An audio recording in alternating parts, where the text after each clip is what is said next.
హల్లెలూయా హల్లెలూయా హల్లెలూయా హల్లెలూయా. Okay. యోబు గ్రంథం 36వ అధ్యాయం 22వ వచనంలోను అలాగే 5వ వచనంలో ఇలా దేవుడు తన గూర్చిన విషయాలు రాయించాడు. ఏమనుంది అని అంటే 36వ అధ్యాయం 5వ వచనంలో దేవుడు బలవంతుడంట. ఆలోచించము, దేవుడు ఎలాంటి వాడు? బలవంతుడు. ఆయన ఎవరిని తిరస్కారము చేయడంట. అంటే నేను బలవంతుణ్ణి, నాకంటే బలవంతులు లేడు, మీరందరూ బలహీనులని ఎవరిని దూషించడంట. మనం ఏం చేస్తాం? చాలాసార్లు నాకు బలం ఉంది అని అంటే విర్రవీగుతాం, నా అంత బలవంతుడు లేడు అని. అందం ఉంటే ఏం చేస్తాం? విర్రవీగుతాం, నాకంటే అందగత్తులు లేరని. ధనం ఉంటే ఏం చేస్తాం? విర్రవీగుతాం, నాకంటే ధనవంతులే లేరని. మనకేంటి ఏదైనా ఉంటే చెప్పండి, పొగరో లేకపోతే గర్వము అతిశయము ఉండి ఇతరులను మనం ఏం చేస్తాం? లోకుగా చూస్తాం, అవమానిస్తాం. కానీ దేవుడు అలాంటి వాడు కాదంట. యోబు గ్రంథంలో ఏమనుంది? దేవుడు బలవంతుడు, ఆయన ఎవరిని తిరస్కారము చేయడంట. బలహీనులకు బలం ఇచ్చేవాడంట. ఆయన తిరస్కరించేవాడు కాదు. ఆయన బలవంతుడైతే బలం లేని వారికి ఏమిచ్చేవాడు? బలం ఇచ్చేవాడు. బలమిచ్చువాడా బలవంతుడా, శక్తినిచ్చువాడా శక్తిమంతుడా, తృప్తినిచ్చువాడా తనయులకు, తృప్తినిచ్చువాడా తనయులకు, ముక్తినిచ్చువాడా మృత్యుంజయుడా, ముక్తినిచ్చువాడా మృత్యుంజయుడా. మాకై మరలా రానుంటివా యేసు, మాకై మరలా రానుంటివా, జయశీలుడా మా యేసయ్యా, దీవించువాడా మెస్సయ్యా. సరిపోతుంది. అంటే ఆల్మైటీ గాడ్ ఏంటి? ఆల్మైటీ గాడ్ అంటే సర్వశక్తిమంతుడు. ఆయన బలవంతుడు, సర్వ శక్తిమంతుడు. ఆయనకి మించిన బలం ఇంకెవరికి లేదు. ఉందంటారా? లేదు. ఆయన కాళ్ళు ఇక్కడ పెడితే ఇక్కడ కాళ్ళు పెడతాడు. ఆయన ఎక్కడ కూర్చుంటాడు అంటే ఆకాశం మీద కూర్చుంటాడు. దేని మీద? ఆకాశం. ఈ భూమి అంటే ఆయనకి కాళ్ళు పెట్టుకోవడానికి పీట అంట, ఆకాశమేమో సింహాసనం కుర్చీలాగా ఉంటదంట. అంటే ఆకాశం కంటే కూడా దేవుడు ఎక్కడ ఉంటాడు? పైన ఉంటాడు. అవునా? ఇక్కడ కాలు పెడితే ఎక్కడికి వెళ్తాడు ఆయన? ఆకాశం మీద కూర్చుంటే ఇంకా తల ఎక్కడికి ఉంటుంది అంటారు? ఇంకా పైకి. అంత పెద్ద దేవుడు. మన దేవుడు చిన్న దేవుడా? అంత పెద్ద దేవుడు. వింటున్నారమ్మా? ఆయన చెయ్యి చాచితే భూమి మీదకి వస్తుందంట. ఆకాశంలో చెయ్యి చాచితే ఎక్కడికి వస్తుంది? భూమి మీదకి వస్తుంది. కాబట్టి మన దేవుడు ఏంటి? బలవంతుడైన దేవుడు. వినండి అమ్మా, కొన్ని మాటలేనండి. ఆయన ఏమై ఉన్నాడు?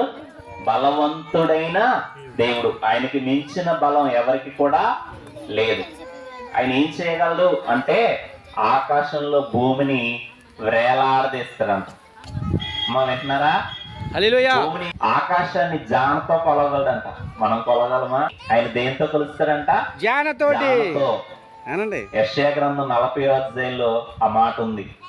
అలాగే ఆ ఆకాశమును చాప చుట్టినట్టు చుట్టేయగలడంట. ఆకాశాన్ని చాప చుట్టినట్టు చుట్టేయగలడంట. మరి బలవంతుడు అంటారా బలహీనుడా? బలవంతుడు. అవునా? ఆ నీటిని ద్రాక్షారసంగా మార్చిన బలవంతుడు. సముద్రాన్ని 2 పాయలు ఇలా చేసేసి మధ్యలో దారి ఏర్పడేలా చేసిన బలవంతుడు. బండలోంచి నీళ్లు రప్పించిన బలవంతుడు. చచ్చిపోయిన వారిని కూడా లేపిన బలవంతుడు. మరణాన్ని జయించి తిరిగి లేచిన బలవంతుడు. ఆయనకి మించిన బలం ఇంకెవరికి కూడా లేదు. దేవుడు ఎలాంటి వాడు? బలవంతుడు. ఎలాంటి వాడు? బలవంతుడు. కాబట్టి ఆలోచన చేస్తే ఆయన తన పిల్లలకు కూడా ఏమిస్తాను అంటున్నాడంటే బలం. మనం బలవంతులమా బలహీనులమా? బలహీనులం. అవునా? కొంత దూరం నడిచేటప్పటికి ఏమొస్తుంది? అలసట, ఆవేశం వస్తుంది. వస్తుందా రాదా? బాగా తింటాం, కానీ ఏం తప్పదు? ఆవేశం తప్పదు, నీరసం తప్పదు. మరలా తినాలి, మరలా శక్తిని సమకూర్చుకోవాలి. మనం బలహీనమా బలవంతులమా? శారీరకంగా బలహీనలం, మరి ఆత్మీయంగా కూడా ఏంటి? బలహీనులమే. వాక్యం ఏమింటామో గుర్తుంచుకుంటామా? మరలా వెంటనే మర్చిపోతాం. అవునా? మనం శారీరకంగా బలహీనలం, మానసికంగా బలహీనలం, ఆధ్యాత్మికంగా కూడా బలహీనలం. ఆమేన్. హల్లెలూయా. దేవుడేమో మనకి ఏమి ఇవ్వడానికి ఇష్టపడుతున్నాడు అంటే బలం ఇవ్వడానికి. ఏమి ఇవ్వడానికి? బలం. 84వ కీర్తన 5వ వచనంలో ఉంటది. ఏమని అనంటే, నీ వలన బలమునందు మనుషులు ధన్యులు అని. ఆయన ద్వారా మనం పొందాల్సింది ధనం కాదంట, బలం పొందాలంట. ఏం పొందాలి? బలం.